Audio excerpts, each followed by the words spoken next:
Hello and welcome to the Blessings in the Streets podcast. I am your host, Joseph B. Roberts, and in studio with me this evening is a phenomenal woman that I've had the pleasure of knowing for a number of years now.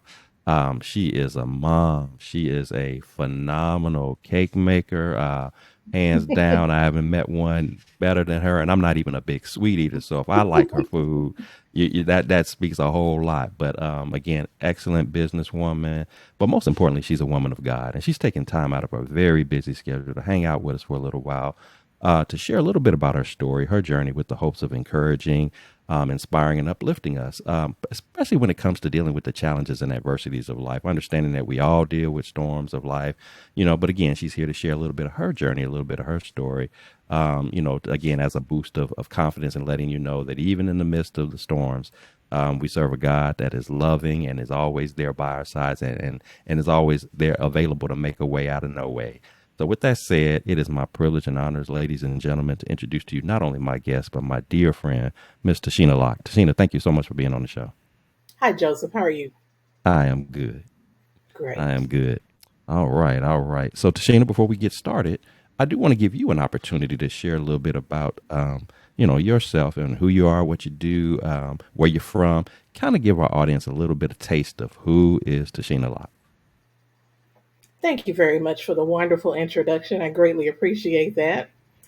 Um, so, I am a native Texan, born in Dallas, raised in Dallas, still living in the Dallas area. I am a mother of one adult son. I am an only child, so I came from a mother and father, home, and it was raised, as an only child. No, I wasn't spoiled. I mean, I don't think so, but others probably would disagree. Um, and just grew up pretty much normal yet abnormal type life. There were some challenges, as anybody would have growing up. Um, but I'm here today, so I survived. So that's pretty much it. That's pretty much who I am. Cake baker. Used to always be in the kitchen with my mom. My dad actually started me out cooking, but my baking desire came from being in the kitchen with my grandmother and my aunts, and just having a desire to bake that box of Duncan Hines, whatever may have been. And that's actually my passion. I have a job to pay my bills, if that makes sense. But yeah, that's pretty much me in a nutshell. Awesome. Awesome. And again, very talented with your baking, and I've always wondered about that. How you got started with that. So, so it's always exciting to hear. Kind of going back something that's been in your life from a very early age, learning how to bake. And to my listeners, I promise you, she's not baking out the boxes anymore. I mean, she's doing some artistic stuff with cakes that will blow your mind. So.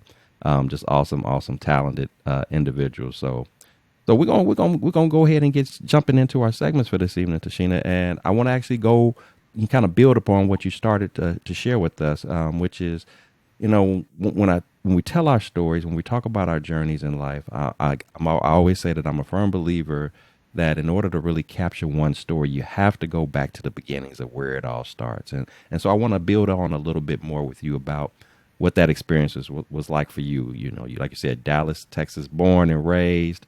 If you would kind of reflect back on those childhood days and share with us, what was it like for you growing up? Fond memories that you have about growing up, as well as if there was any challenges that come to mind that you'd like to share. Please share those as well. Kind of give us a foundational basis of where the story begins for you. Alrighty. So, as a Gen Xer, um, I had a traditional, I would call Southern upbringing. Um, we had big, not a big, but a nice Sunday meal after church before you go to 3 o'clock service, if you know what I'm talking about. Um, Let me see. You come home from school, you know, do your homework, chores, ready for bed. You had a decent bedtime. I'm gonna say strict parents, but I still had a great growing up. Um, and then life kind of changed for me at the age of 7. My dad had a stroke. My father is the type, he's still alive, but if I'm speaking past tense, back then he was um, the provider. He was definitely the provider of all the three P's, as they say: the protector, the provider, priest in the home, all that. That was my father. We all went to church together. He maintained the home. He was a disciplinarian. My mother was the main one, but I didn't want a spanking from my dad. That's just not. I could handle the one from my mom, but the one from my daddy, no, because I'm a daddy's girl. Mm-hmm. So he had a stroke, and life really changed for me. Um, I grew up being a caregiver, Mm-hmm. and I didn't realize that's what I was just there taking care of, helping my daddy. Sundays, I would help him get out his clothes, fix his tie, help him button up his shirt because he lost the use of his left side.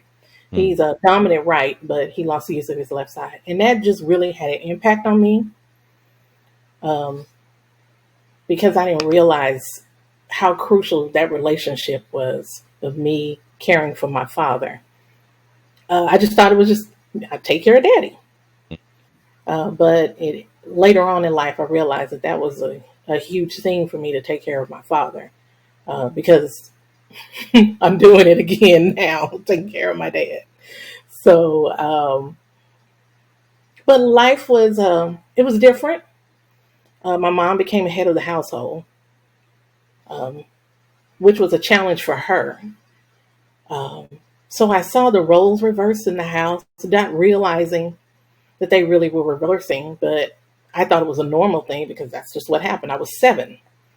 Um, and I also saw things of my father,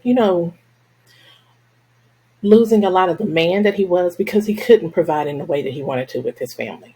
Mm-hmm. But through all of the challenges with my mother being the head of the household, basically living off of pretty much one income, and my father changing from this vibrant man to someone who needed a lot of assistance, they still allowed me to be a kid.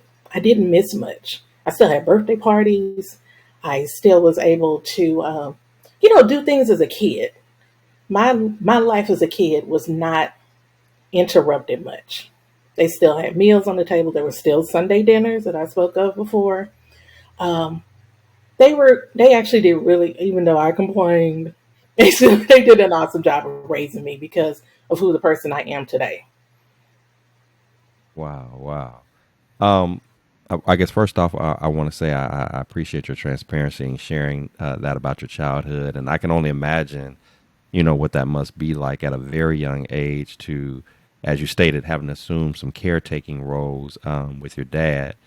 To just to be able to level up and be mature enough to take that on. I think that speaks volumes about you, and it kind of establishes those early foundational bases of just your personality and the spirit of wanting to do for other people. It's like I think about your passion for making cakes and you're doing these cakes obviously for a multitude of different events, whether it's birthdays or weddings or things of that nature. But to do that type of work for somebody, there's a certain giving to it. There's a certain service about it, and a lot of times we don't make the connection between life altering events and what may ultimately be our defined purpose later on in life. But I'm already seeing just in the few tidbits that you've already shared, it's almost like God had to begin to let you go through, in this case, a scenario where you're coming alongside your dad at a young age,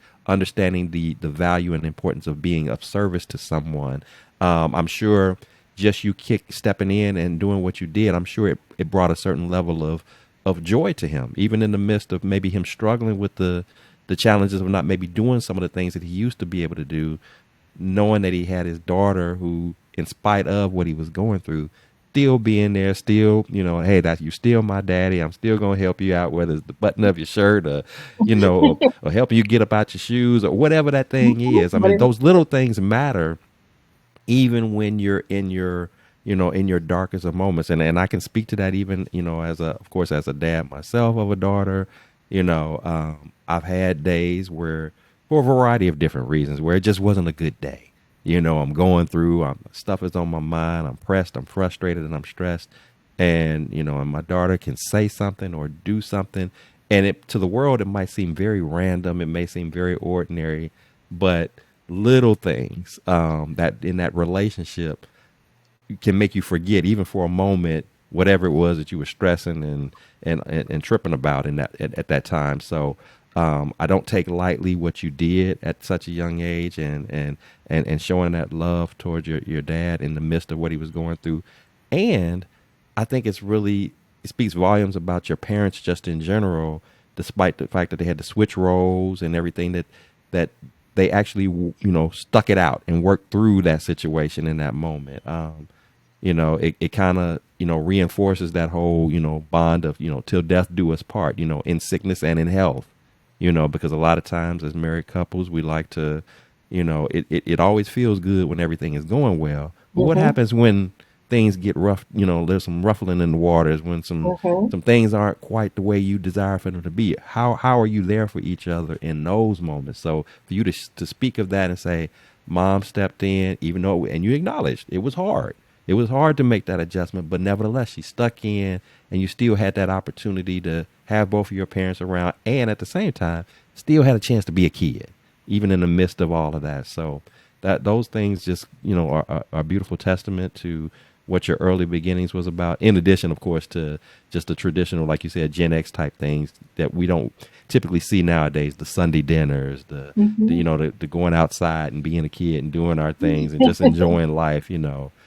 Kids a lot of times these days, and times they don't even have an appreciation or an understanding of what that experience was like. And a lot of times I just sit back and it's like, y'all don't know what y'all missed. So awesome stuff. Awesome stuff. So of course, Tashina, as you get older, obviously you get into adulthood. You're still getting a variety of different experiences of life, just kind of figuring out this whole thing about what is it like to be a grown up and all that comes with it. But in the midst of all of that, will come a series of other storms that you experience. And sometimes it gets to a point where every now and then we get hit with these storms that are a little bit more intense, a little bit more heavier than normal. The type of storms that you can't just make go away with a phone call. You can't make it go away with just throwing some money at it. Sometimes we get hit with some stuff that's heavier to the point where we may even start to have doubts, like, how am I going to get up out of this? I might be somebody that's normally really good at maneuvering my way through challenging times, but even the best of us get hit with some things every now and then that start to have doubts. We start to have anxieties or even fears and worries, if you will, like, how am I going to overcome this? So with that said, if you would, tell us about a time when you felt just like that I'm facing this adverse moment, this challenging situation. I don't know what to do. I don't know how I'm going to get through it. It seems like it's, impossible for me to overcome it. Obviously, you're here today by the grace of God, so we can trust and believe that somehow you were able to obviously to navigate your way through it. But maybe at that time you had doubts. You weren't so sure. So if you would share with us about a time that such a thing was going on in your life, and what was that turning point where you began to see some light at the end of the tunnel and coming up out of that situation? I think one of my biggest challenges has been as an adult was raising my son as a single parent, as a single mother raising a son, a black son at that, if I can speak directly. Um, I was in my senior year of college, and I made a mistake, and I brought forth a child into this world. I had no idea what I was going to do. Um, I was living with my mother at the time. I was going to college, but I ended up, when I found out I was pregnant, I stopped attending school, moved in with my mom, or moved back in with her, should I say. And um, guess one of the most ironic things that happened, she kept telling me, of course, well, you wouldn't know, but necessarily when it's you're at the end of the pregnancy, sorry, when you're at the end of your pregnancy, you're ready to just, I'm done. I want my body back. I'm sick of this. Get him or her out. And that's how I felt. Well, my mom had taken vacation the following week. Well, I was like, no, I'm not waiting another week. I want him out. So I took it upon myself to go ahead, go to the doctor, schedule this induction, even though she told me I will help you the following week. I wasn't trying to hear that. So, because I jumped the gun per se and had a baby earlier than her scheduled time off, she came and picked me up the day we were discharged. And it was so interesting because she was basically telling me, "Oh, yeah, okay, I'm going to basically fix you for doing this." She brought everything in the house because she had to go back to work. She left work on her lunch hour to pick us up. And she bought everything in the house. And she's like, "Okay, well, I'll see you later." When my son was sitting in the car seat on the floor, all my bags and stuff were around. And I'm literally looking one way, like the kids over here, and looking this way, and the front door closed. And I was like, "Oh, Lord, what am I going to do?" I was by myself. I had a newborn baby. I didn't have a clue. I didn't raise. I helped assist raising some younger cousins, but it's different when it's your kid because you can't give them back. You can't drop them off. Parents don't come pick them up. That's not, no. This one was mine. And I said, "Lord, help." That's always been my calling. When I can't say anything else, it's Lord, help. And I just said, "Lord, help." And a sense of peace came across me. And I kind of stood up straight. I was like, "Okay, Techina, I guess it's time to be a parent." And I had to suck it up, do what I had to do. There were many times where I didn't know if I could feed myself, yet alone my child. Bills were due. Um, I was in this by myself. And there was always a call was, "Lord, help." Um, I was reading something on social media this week, and it said, "You don't need one of those special prayers. You don't need to know the perfect Bible scripture. God knows what's on your heart. Just say, 'Help, Lord.'" That was always mine. "Help, Lord, Lord, help." That has gotten me through a lot of challenges because sometimes you don't know the words. Sometimes your tears are what's coming through your heart. Um, so how I've gotten through things, and I know it sounds really simplified, but it's always "Help, Lord," or "Lord, help." Um, that's been my prayer. I mean, don't get me wrong. I'll pray for other things, but when you're in the midst of struggling and your back is up against the wall and you have no other way or nothing else that you can say, and you're on your knees and you have a little bit of strength left, sometimes that's all you can muster is a "Help, Lord." And that's pretty much been always me. It's just, I mean, I've had dealing with some situations recently. It's "Help, Lord. I know you can make a way. Just help." Wow. Wow.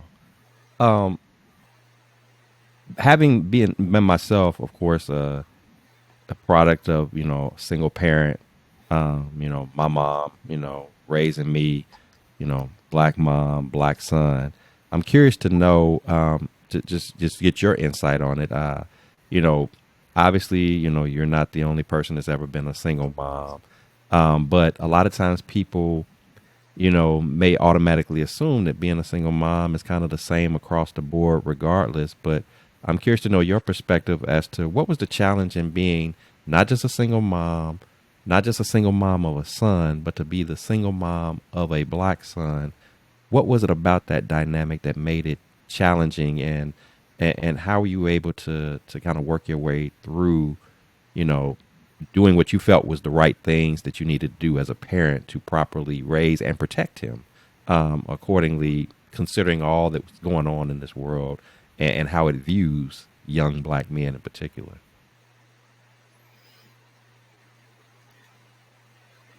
I never thought I would have to have this conversation with my son because my parents didn't have it with me. And I'm not sure if your parents had it with you, but I think it's a new thing that has happened in the past. I'm going to say 10 to 15 years, where I had to teach him how to deal with the police.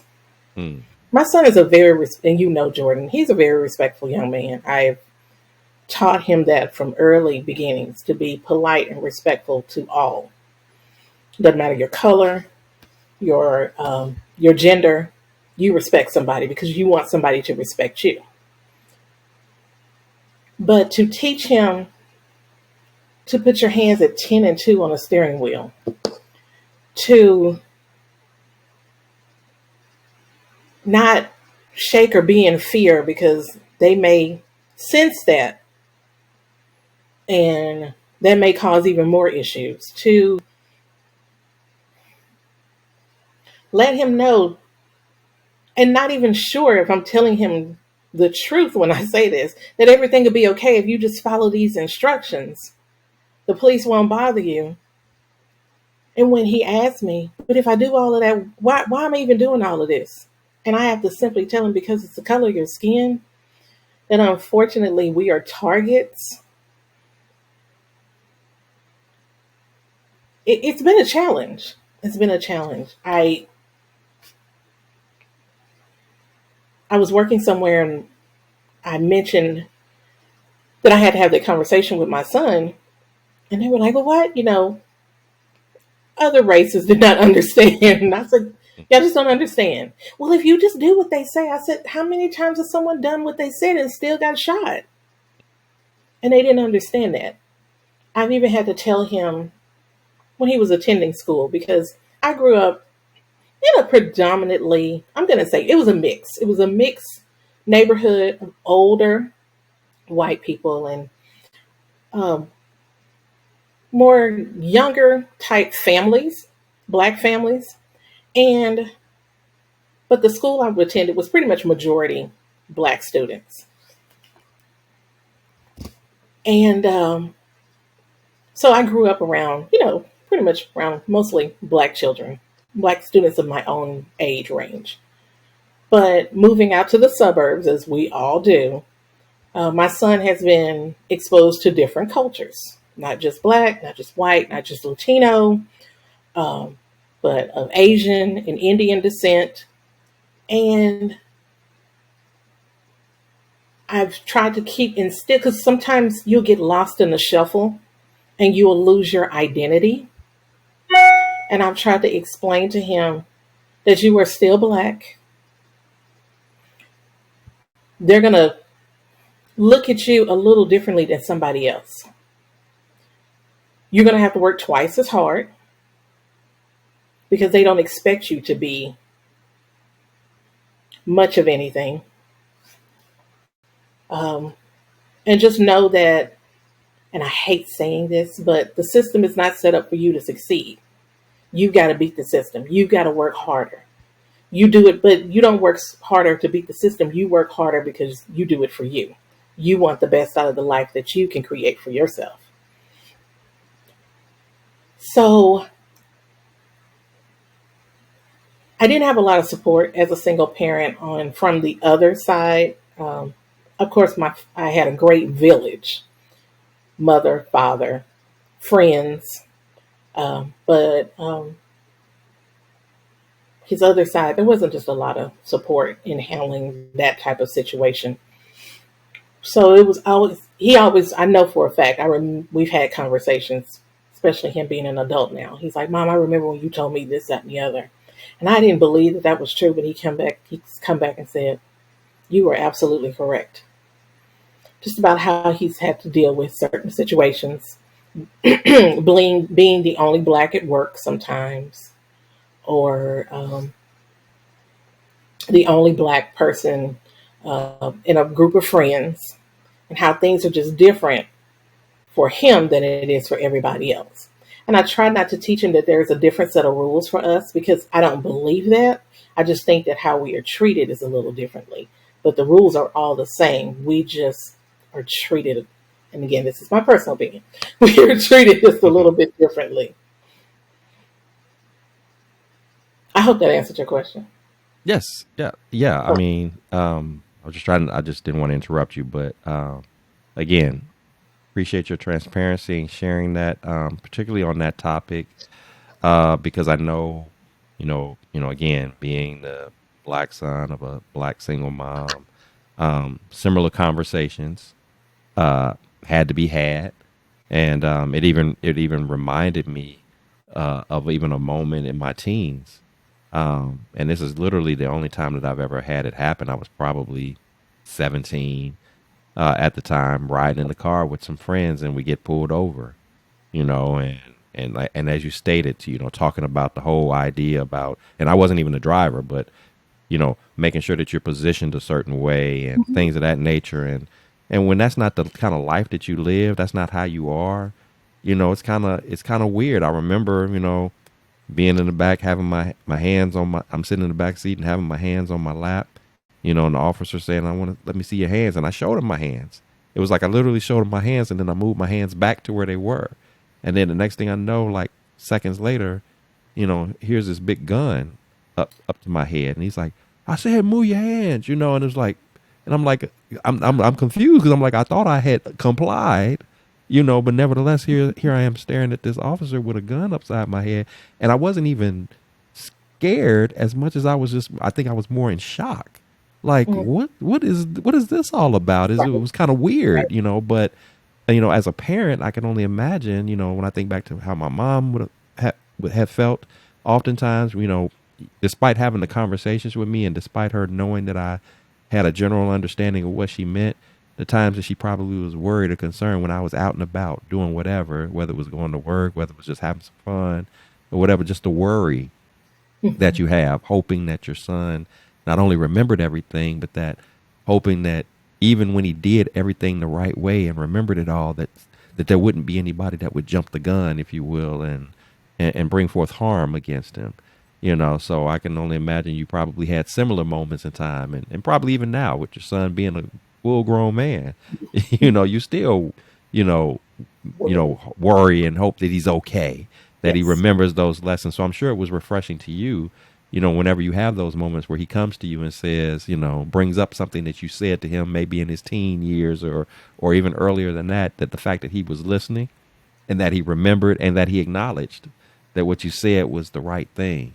As a parent, I can only imagine that that must make you proud to know, okay, I did the right thing in imparting this wisdom into him, to keep him safe, Mhm. out here, to keep him aware of what's going on. And so, for my listeners, for those who might not, again, be of our race or our culture or what have you, understanding that while there shouldn't be a difference in how we do things in that regard, unfortunately, there is a difference because of the way that the world, in this case, views our young black men, and even how they even view that single black mom, like as if because you're in the condition that you're in, that somehow you're less than, that you're not worthy, that you're not valued, things of that nature. So, but that's completely the complete opposite of that. Though that might be your circumstance, might be single parent, but that doesn't make you any less of a woman. That doesn't make you any less valuable. That doesn't make you even any less deserving to be happy, to be prosperous in life, to be blessed in life, to live life to its fullest.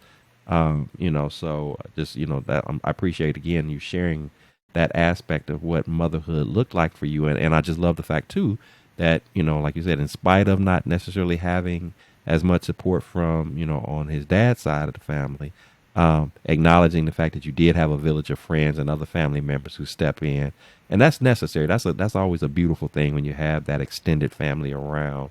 That again, whether it's just imparting some words of knowledge or throwing some money here and there, or being there to watch your kid, every now and then, or just being that support system, because we all need some support and love shown to us. Sometimes we're gonna all go through something, so it's Absolutely. it's it's important that you keep that in mind, because a lot of times people are real quick to tell you no, I don't want to be there until it's their turn to need somebody or something. So you can't just have it one way. You got to be willing to. There has to be some give and take. You have to have a giving and serving spirit about yourself, as well, because you never know when your time will come that you'll Absolutely. that you'll have that same need. So appreciate you sharing that. So Tashina, with that said, and you talked about this a little bit earlier, but I wanted to make sure that I fully captured it all. When you do find yourself facing adverse moments, again, we've talked about some heavy stuff, but as you know, sometimes it's just minor day to day annoyances that happen that we got to deal with, challenges, adversities, or whatever. I am curious to know, what is it that you like to do? What does that process look like for you when I'm facing a moment of adversity?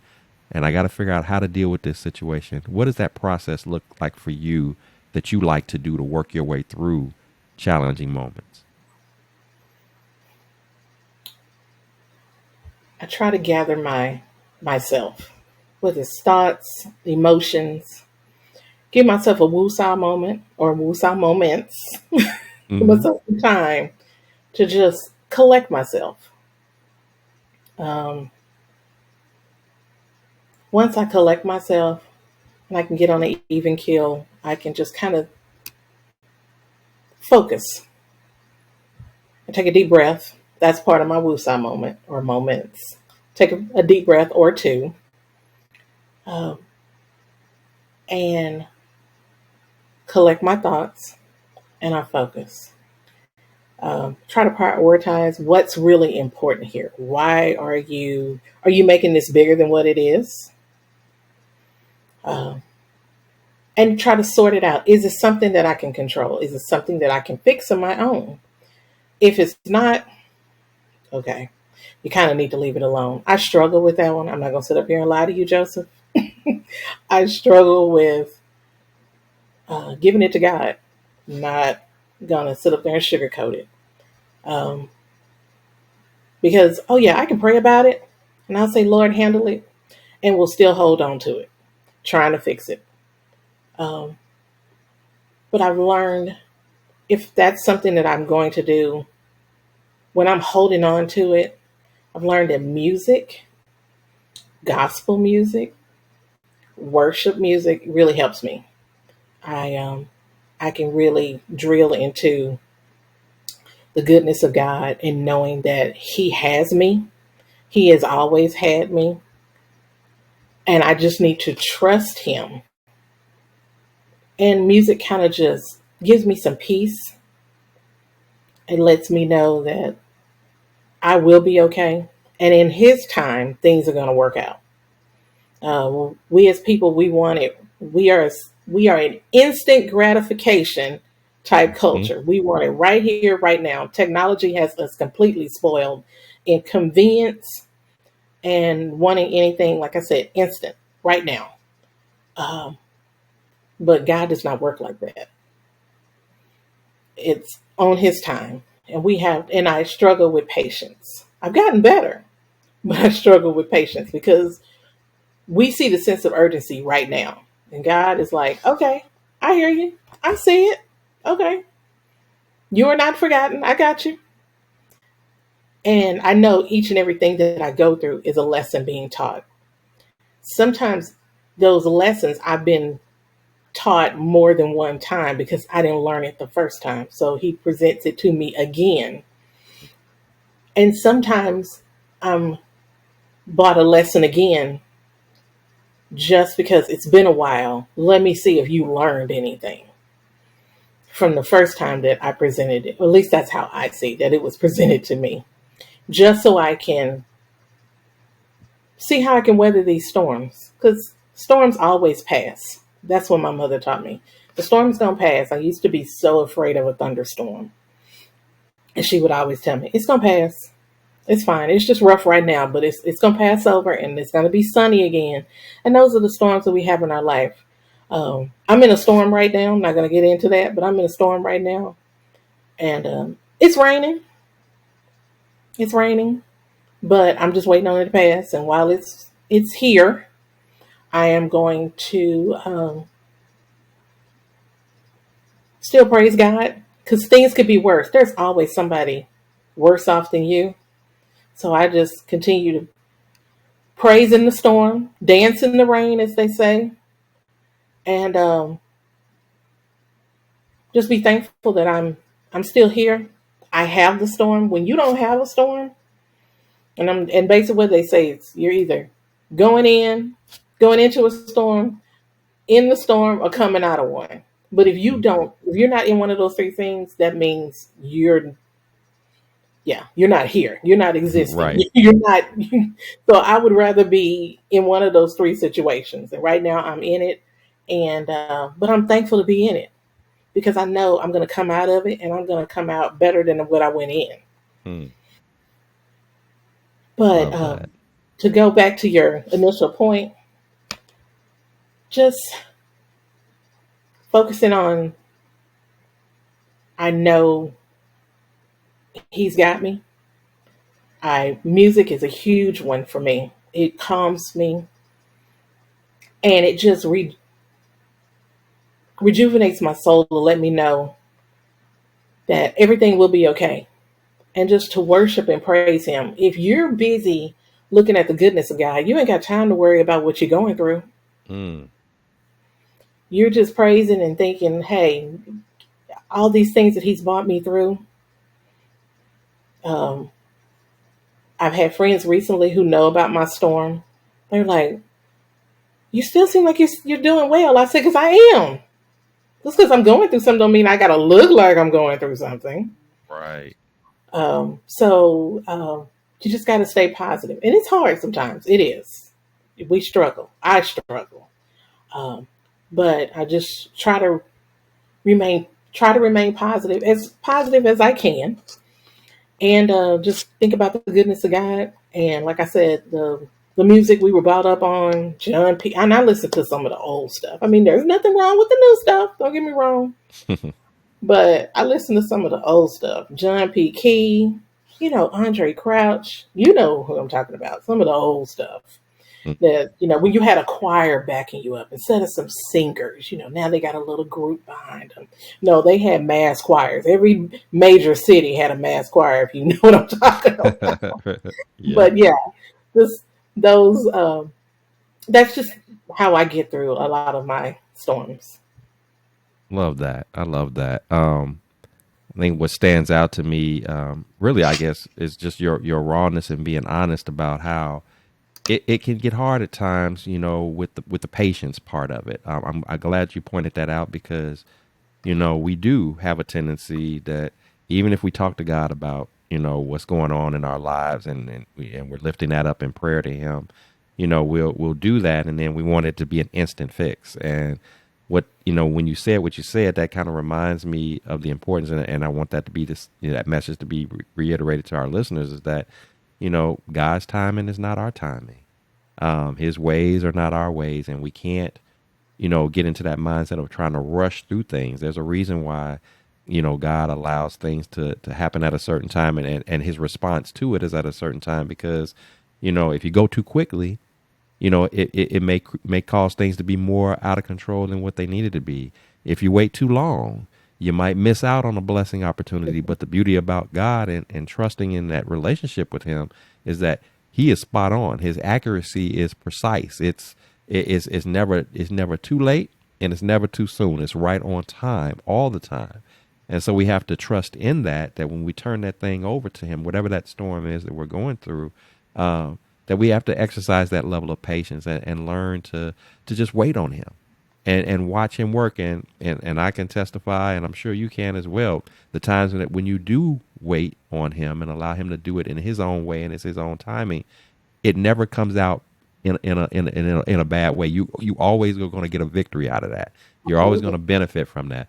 But when you're trying to rush it, you're trying to hurry it along, or you're trying to step into his role and you're going to put on the cape and fix it, then that's when we put ourselves at risk of messing it all up. Yes. Yeah. And so, and again, I've been guilty of that as well. I pray to God, turn it over to him, and then I'm trying to tell him how to fix it. I'm trying to instruct him on what to do, as if Yes. he Yeah. asked for my opinion or thoughts on this. He's like, "Didn't you come to me with this? And didn't you say Right. you trust me with this? Well, then let me do what I do. You sit Correct. back and wait patiently. If there's something that I need you to do, I need you to be ready. I need you to keep your eyes and ears open because I might give you some instructions on some things that I need you to do. I want to include you in on this. But in the meantime, let me do what I do.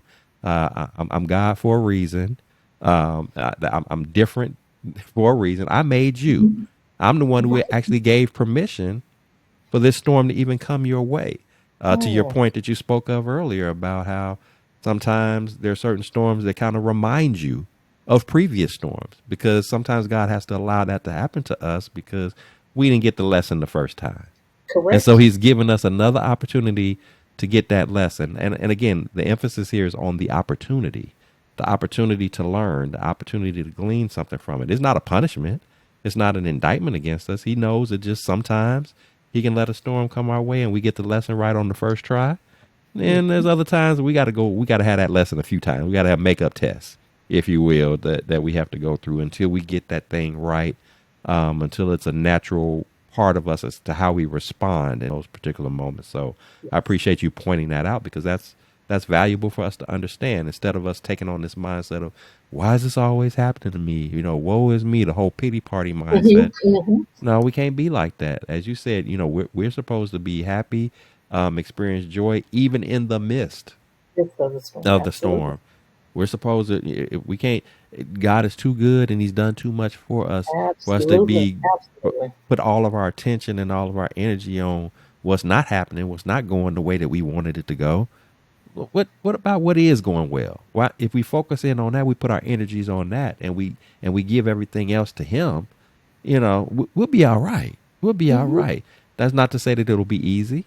That's not to say that you won't feel some kind of way, in the midst of it. And that's okay. You're a human being. And he knows that. He knows you're going to feel some kind of way. Those emotions are going to get to you at times. You just don't want to stay stuck in your feelings. You don't want to stay stuck in those emotions, especially when they're bringing you down and causing you to be, despondent and depressed and all those things, because that's nothing but the trick of an enemy, of the enemy that's wanting you to feel that way, wanting you to Yes. feel like there's no way out, there's no hope.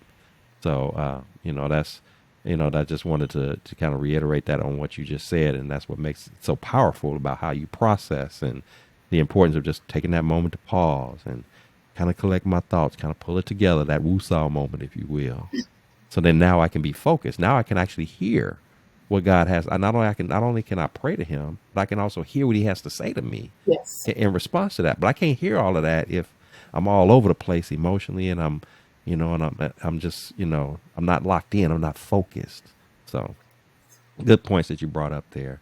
So Tashina, when you think back to all of the experiences that you've gone through, good, bad, or otherwise, lessons learned, things like that, if you had an opportunity to sit across the table and speak to the younger Tashina, um, you know, sharing with her, some of your insights, some of your wisdom, some of your lessons learned.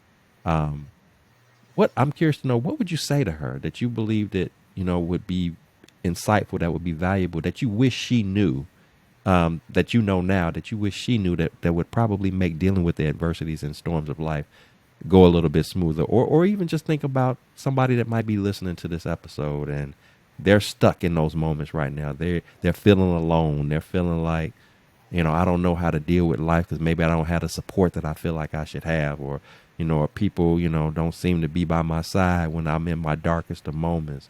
What would be those insightful words or words of wisdom that you would have to share with those individuals as well as the younger version of you? Hmm. Younger Tashina.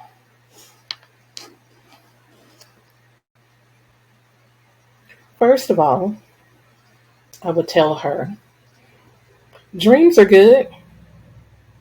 Be prepared for some changes to your dreams. Dreams are often altered. Um, I was that little girl that had I was going to do this and I was going to do that and I was going to do this and I was going to be married by this age and have the 2.5 children with the dog and the cat and all that kind of stuff and living in this big house and da da da da. Da. Yeah, okay. That did not happen. That did not happen. Um, I'm still have dreams. My dreams are different, but I haven't given up on those dreams. Um, I know we always have a plan, how we want things to go, and plans get altered. Just, I think I would want to always tell her just to be prepared for change. Um, Change is not always bad. Change can be very good. It's just how you look at it. Um, Life is challenging. Um, Even at 50, life has been challenging. Um, but I don't regret things that I did. I don't regret the storms that I went through. Um, I just keep pushing. If I would tell her anything, just keep pushing. Um, People are going to be people. I have a friend, and she had said something to me a few months ago, and I asked her how are things. She's like, "Oh, I'm doing okay. Just dealing with people because people are peopling." And I thought that was so interesting that Hmm. people are peopling. I said that. I said that makes sense. That people are going to be people. I've learned that people don't treat you the way you treat them, and sometimes you're a better friend than they are to you, and sometimes you're not the better friend than they are to you. If that makes sense, what I just said. Sometimes you're the Mm-hmm. better friend, and sometimes they're the better friend. Um, and regardless, the only person that you really need to rely on as a friend is God. That's going to be your constant friend. You don't have to worry about him treating you bad because he's not going to. You don't have to worry about him talking about you behind your back. He's not going to. When you need it, he's going to provide it in his time, but he will do it for you. You just got to trust and believe and wait. Um, and lastly, I would probably tell her, which I'm having to learn at 50, is to take care of yourself first. We miss that whole thing, the set of rules that, instructions they give on because you've flown quite a bit. The flight attendants give you on the air for your safety instructions when you're flying. And one of the last things they tell you to do is when the oxygen mask drops from the overhead, you put it on yourself first before helping someone else. There's been a new movement of self care in probably the past 5 to 7 years that people just been missing out on self care. And I'm one of those people that just did. I took care of everybody else. Beginning at age 7, I took care of everybody else. Well, you have to take care of you before you can take care of anybody else. And I would tell her and anybody else listening, take care of you first. It's okay to take care of you. You should take care of you first. Um,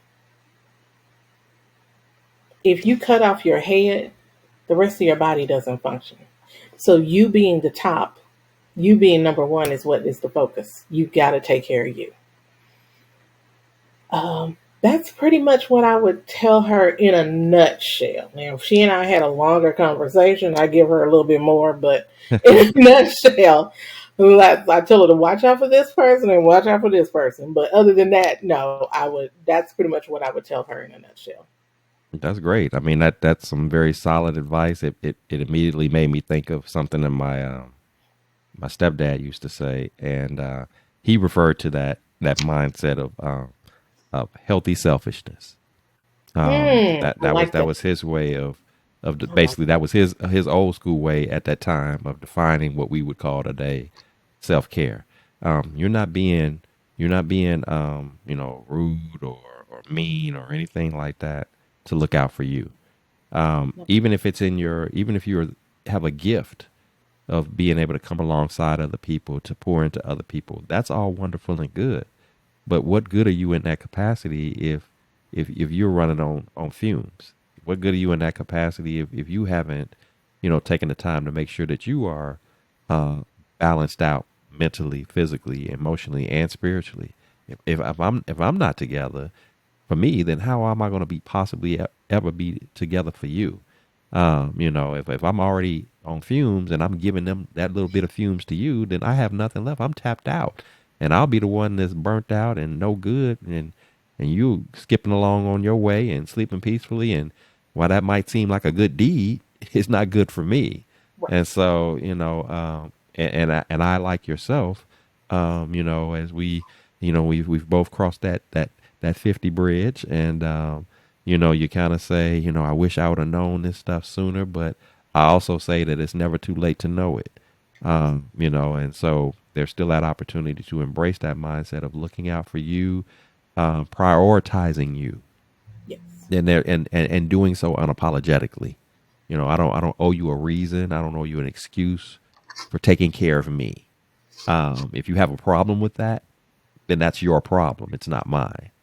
And that's probably one of the first steps of practicing that self care, that healthy selfishness, is not taking on everybody's problems. Sometimes you just need to. I can be of support to you. I can be of encouragement to you, but that doesn't mean I take on your problem as if it's mine. And because a lot of times when we do that, we end up neglecting our own stuff.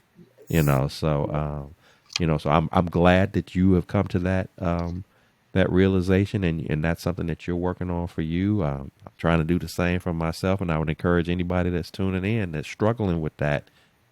Today is the day to shift gears on that and start Absolutely. thinking about you. And again, don't feel bad about it. You're not being selfish. You're not being mean. You're not being stingy. You're just protecting your overall well being, your mentality, your stability, and that's okay. And if you need that time to get that stuff together, then people are either going to understand or they're not. And if they don't understand that, then that probably is an indicator to you as to you perhaps you need to evaluate if they even need to be in your circle. Because if they can't appreciate you exercising self care for yourself, protecting your mind, your heart, your body, and they got a problem with that, again, that's probably a cue to you to reevaluate that circle, because you need people in your life that respect such a thing, that don't have a problem pouring into you, don't have a problem reciprocating, don't have a problem just allowing you to be refreshed and restored, because we all need it. So good stuff, good stuff. So Tashina, it has been awesome having you on the show. Just again, all these years I've known you, just getting an opportunity to have this type of conversation and learning another layer about you just gives me, another level of respect and appreciation for the person that you are and your journey. And so I thank you so much for being transparent and sharing that, blessing me, blessing my listeners as a result of doing that. But before I let you go, as is customary here on the Blessings in the Streets podcast, I do want to take an opportunity to love on you, to celebrate you, to acknowledge you, to uplift you. So if you got anything exciting going on that we need to know about, whether it's going on right now or coming up down the road, about your business, anything that you'd like to share, again, we want to celebrate that. We want to acknowledge that, and find out how can people get connected to you that maybe haven't been previously connected to you, to be a part or to experience some of what you have going on. So what's going on with you that we need to know about? Alrighty. Well, I am again the owner and baker of Queen of Tarts Bake Shop. I'm on Facebook and Instagram. And yeah, can't talk. I'm sorry, lost my train of thought there. Instagram. My handle is at the Queen of Tarts TX, and I'm running a special right now. But there'll be specials throughout the summer. I'm going to be releasing a new flavor probably sometime in August, and probably another flavor for the fall. So a couple of seasonal flavor and a new flavor that's going to hit my menu. I haven't released a flavor in a few years, a new flavor, so I'm sure my regulars and new customers will be. This will be a nice surprise for the new flavor.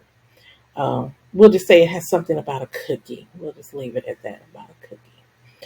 And I'm going to be having more specials. I'm into this raffle thing right now. So just head on over social media, see what's going on. There might be a cake jar, cheesecake jar situation coming soon. I got a lot of stuff in the works. I got a little free time on my hands, so I'm really pushing different things in my business that I hadn't had a chance to do so.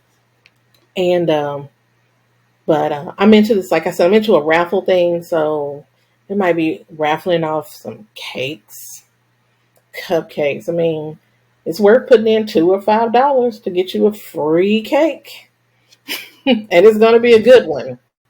So that's always worth the time and energy to get into it. And I'm going to do those more often. I hadn't done a raffle in a while. Things have always been kind of busy for me. just trying to complete the orders that I have, and I never have time to really focus on my business. Well, like I said, now I have a little more time to focus on my business and do it the way I want to do it instead of just always having the time to complete an order. Hmm. I actually have time to do more of my business, engage with the customer more. So there's going to be some more engagement with the customer. So that's going to be some different things going on with Queen of Tarts that I'm really excited about. Awesome, awesome. Well, again, to my listeners, she does some awesome work, and like I said, I'm not even a sweet tooth person. So for me, just to my listeners, if you're hearing it from a sweet tooth person who likes, everything that she's made multiple cakes for me over the years for my birthday, for my wife's birthday, for my daughter's birthday, as well as some other random treats in between that we've had an opportunity to taste. And so for me to sit here and tell you that it is an excellent product and enjoyable, and I'm not even a sweet person.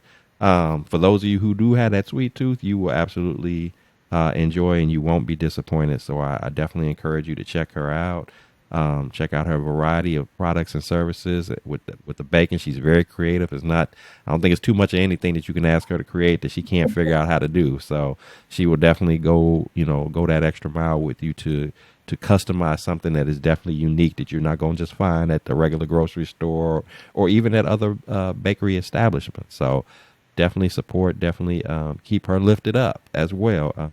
It's never easy being an entrepreneur, walking in your purpose, doing works as she's doing. The effort, the energy, the time, the money that goes into doing that kind of thing is never easy. But again, we can't help but appreciate her walking in her purpose and being of service and pouring her love through her gift into the lives of others, creating memories that'll last for a lifetime. So we definitely appreciate you. We continue to keep you lifted in all aspects of your life, both professionally and personally. And again, I just thank you so much for being on the podcast with me. And to my listeners, yes, absolutely.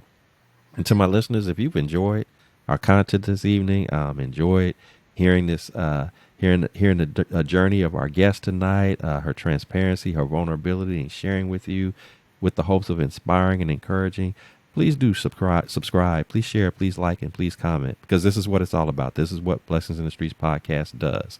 We want to encourage. We want to uplift. We want to inspire. We want to pour into you using very relatable day-to-day life stuff that we all deal with, that we all go through, hoping that there's something out of that, something out of our personal experiences that you can tap into and apply it to your daily life, hoping to make things a little bit better for you, making that adversity not seem like it's so big or so insurmountable. But the one common thing that you've continued to hear us, refer to throughout is having that relationship with God, because he is the ultimate way maker, the ultimate problem solver. There's nothing too big for him. And if you learn to commit to him, to be in relationship with him, to lean on him and quit trying to do it all yourself and let that stuff go to him, you will not be disappointed. You will not be let down. He is the ultimate promise keeper. He does not break those promises. They are rock solid, in stone, can't be wavered, can't be broken, can't be torn apart, can't be, nothing can come between that. So if you don't currently have a relationship with God, I promise you today is a mighty fine day for you to look at making that decision. And I'm here to tell you, it'll be the best decision that you ever make in life. So with that said, remember, here at the Blessings in the Streets podcast, this is a place where your story is your glory, where your relationships are relevant, and your journey is your joy. I am your host, Joseph B. Roberts. Thank you so much for tuning in. And until next time, remember to keep fighting that good fight. Remember to keep leaning in on God. Build that relationship. He wants that relationship with us. He loves you unconditionally. Want nothing but the best for you. Understand that those storms that's coming your way, they're not there to harm you. They're not there to tear you down. These are opportunities for you to grow, for you to develop, for you to become a better version of yourself, which as a result of doing so, you open yourself up to not only a plethora of blessings for you, but also it positions you to be a blessing to other people. So with that said, you have a great rest of your evening. I look forward to seeing you next time. And thanks so much for tuning in.